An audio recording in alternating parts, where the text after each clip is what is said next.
ہیں، خاندانی شیعہ ہیں، دادا پردادا سے شیعہ ہیں، وزیر بھی رہے پاکستان کی کئی پوسٹوں پہ، وزارتوں میں رہے۔ پچھلے دنوں انہوں نے مجھ سے کہا کہ جی میں سجدہ نہیں رکھتا،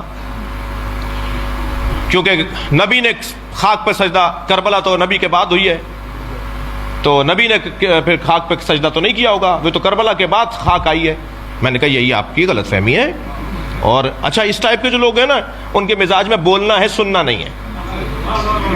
اپنے آفسوں میں بیٹھے ہوتے ہیں، اپنے ماتحتوں کے ساتھ زیادہ رہتے ہیں، تو بول بول کر ان کو اتنی عادت ہو گئی ہے کہ دوسرے بھی چپ رہتے ہیں کہ بھئی انہی کو بولنے دو، تو وہ سننے کے تو عادی نہیں ہے۔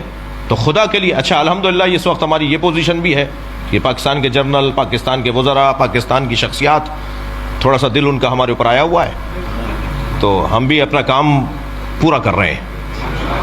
تو وہ کہنے لگے جی میں سجدہ نہیں رکھتا۔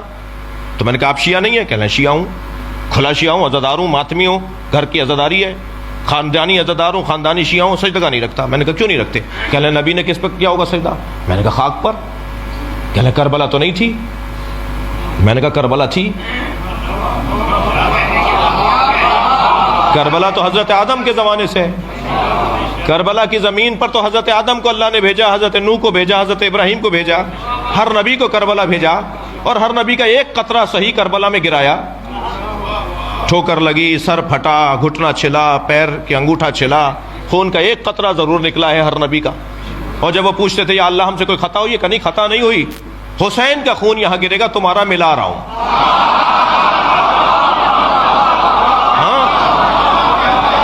تو پہلی بات تو یہ کلیئر رہے کہ کربلا امام حسین نے ڈھونڈی ہے، کربلا نے حسین کو نہیں ڈھونڈا ہے، کربلا پہلے سے تھی۔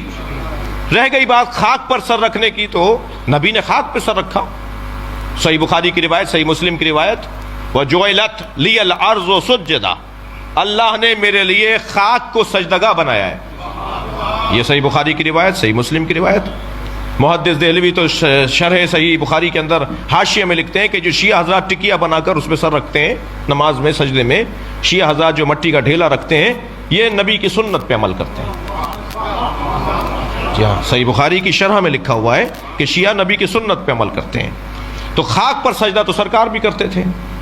پھر میں نے ان کو ایک مولا علی کا فرمان سنا دیا، جس کے بعد ان کا پیغام آیا کہ جی اب کلیئر ہو گیا اور اب میں سجدہ رکھا کروں گا۔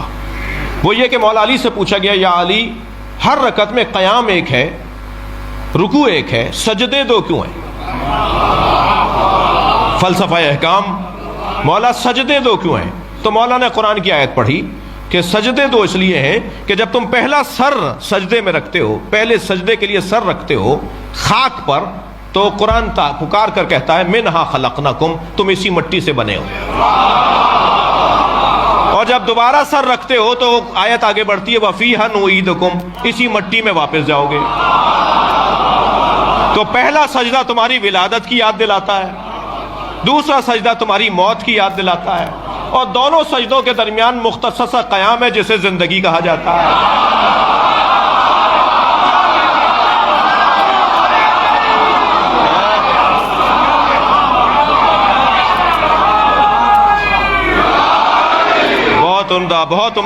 بہت شکر گزار ہوں۔ بس ایک جملہ میرا بھی اس میں، مولا کا فرمان یہاں رک گیا۔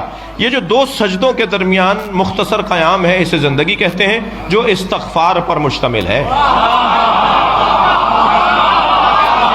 صلوات پڑھیں گے محمد و آل محمد پر۔